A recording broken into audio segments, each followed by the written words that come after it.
You know, you always have a choice when it comes to real estate, to do something with a crowd or to do it on your own. And today we're going to explore the merits of crowdfunding for real estate.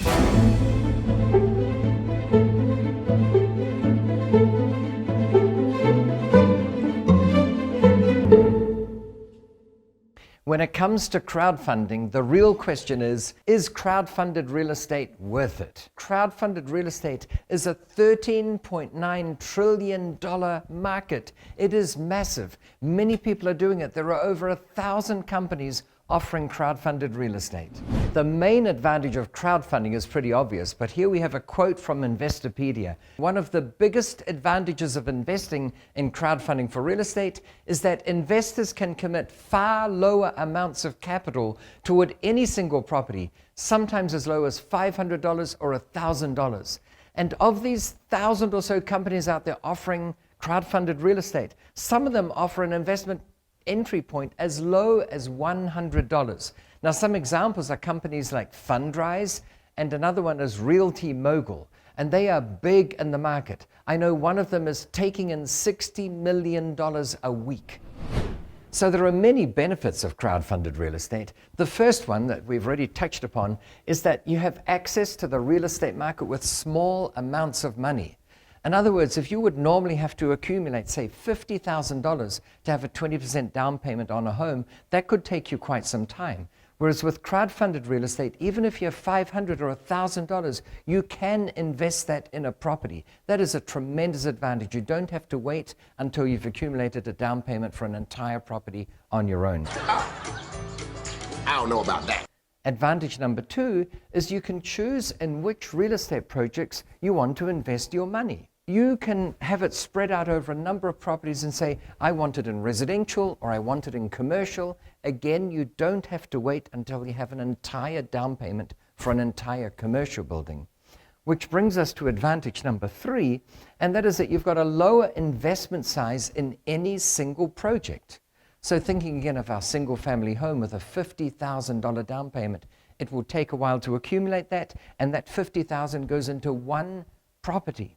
Whereas that same $50,000 could be divided into 50 projects where you put $1,000 each into them, and now you've got a spread of risk. In fact, you might choose to have a few houses, but also a bit of commercial. And the commercial might be spread amongst a bit of office space, and a bit of retail space, and a bit of industrial, and a bit of storage space. So you spread your risk, and you can learn about these different sectors instead of just having all your money in one house until you have another deposit for a second investment. Now, to be fair and balanced, we also have to look at the disadvantage of crowdfunded real estate. And the main disadvantage is that the risk of investment default tends to be higher for crowdfunding compared with peer-to-peer or direct real estate investment funding. And that's generally the case when you've got a group of people looking after an investment, because usually if they think it's a really, really good deal, they might try to do it themselves. So what's left for the REIT or for a crowdfunded deal often can be something that's second tier, if you like. And as such, the risk of default can be higher. However, the main disadvantage of crowdfunded real estate is a lack of liquidity. And again, this comes from Investopedia. Unlike stocks, you can't sell your shares. You can't sell your shares in a crowdfunded company. Now, the definition of a liquidity is quite clear. Again, this comes from Investopedia. Liquidity refers to the ease with which an asset or security can be converted into ready cash without affecting its market price. And I know some of you are thinking, hang on a minute, Dolf, if you buy a property in your own name, you use that $50,000 cash as a down payment, you get a mortgage from the bank, and you buy that property, it's not very liquid either. But the truth is, if something happens with the property, if it goes up in value, you can access that equity by going to the bank and refinancing. So when you buy property in your own name, it is relatively liquid. Whereas when you have money invested in a crowdfunded project, often you have to commit to investing it for a minimum period of time, typically it's 5 years. And therefore, you cannot get your cash back very easily. And should you have some kind of family emergency and you really need the cash back, there are usually provisions where you can sell your investment to another investor in that crowdfunded property. But then the challenge is agreeing with that other investor what the price is, what the value is. In general, the liquidity is not very good with crowdfunded real estate investments. So the third main disadvantage of crowdfunding is that it can be less lucrative than doing it on your own. Management often takes all the big money, and this is the same thing that afflicts REITs or real estate investment trusts. Because they're effectively run by a committee, you get the benefit and the disadvantages of having it run by a committee. In fact, if there's a lot of profit to be made, if they find a property that they can buy for $1 million, but it's actually worth $3 million, I don't think it happens very often that they tip that with all the profit into the crowdfunded real estate deal. Sometimes they'll take a lot of that for themselves first, or just do the deal on their own. Having said that, it is still often worthwhile to get involved in crowdfunded real estate. As to the question, should I crowdfund? Again, this comes from Investopedia, from Julian Hellman. She's the CEO at Realty Mogul. Realty Mogul is one of the 2 big crowdfunded companies in the United States, along with Fundrise. And she says, first, work with a crowdfunding company that will survive. That means well capitalized. What scares me is the number of crowdfunding companies out there that are headed up by 2 students who just graduated from college and who aren't capitalized themselves. Give me your car. And your house. And your dog. Remember, there are over 1,000 crowdfunding companies out there. You've got to make sure, if you want to go down this route, that you choose one that is going to survive in the long run. In summary, the pros of crowdfunding are that you can invest less money. Remember, to buy your own property, you may think you need $50,000 cash to buy one property, but that same $50,000 cash could be spread over 50 investments where you put $1,000 into each of them.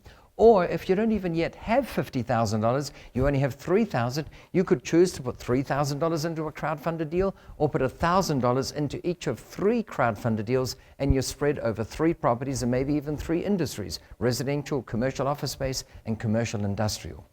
The main disadvantages are that you tend to make less money in percentage terms, and you've got a slightly bigger risk. And the reasons for that, remember, are that usually there's a committee involved in making decisions. And as soon as you delegate anything to a committee, it takes longer to decide. People don't generally agree very easily on things, and you tend to get the average result. So there you have it, the pros and cons. The question becomes, what are my alternatives? The main alternatives to crowdfunding are, number 1, this is the conventional way of buying real estate. You find your own deals, even if it's a $120,000 property. And this is what most people do most of the time. You accumulate a down payment, you use that along with the mortgage to buy the property, and then you sit on it for a long time. Now, in case you want to get started before you have, say, that $50,000 down payment, or if it's 20%, it would be more like $25,000 here. If you want to get started in real estate, one of the things you can do is option 2, which is to use other people's money and other people's credit. There are always people who have more time than money, and always people who have more money than time. So if you're one of those people, you don't have much cash, but you've got the time to find great deals, go out and find a great deal and present it to someone who's got money but no time, because very often they'll be keen as anything to be involved in a project where they can put up their money and you've done all the work for them. And a third alternative is to use other people's deals and other people's track records. They've already got the deals, they've got the track record, they just want a bit of contribution from you and you can partner with them. So there you have it. They are the alternatives to crowdfunding. Crowdfunding is a great solution for many people. You can use small lumps of cash to get into real estate, but there are alternatives that may work better for you. Well, thank you for watching, and please remember to subscribe. I hope this answered your questions on crowdfunding, and everyone's on a different path towards financial freedom through investing in real estate. And if you're wondering how the pandemic may have affected residential real estate relative to commercial real estate, I described it in a recent video. Check it out. And don't forget to click the link below to get the latest copy of my book, 101 Ways to Massively Increase the Value of Your Real Estate Without Spending Much Money. Hope to see you again soon.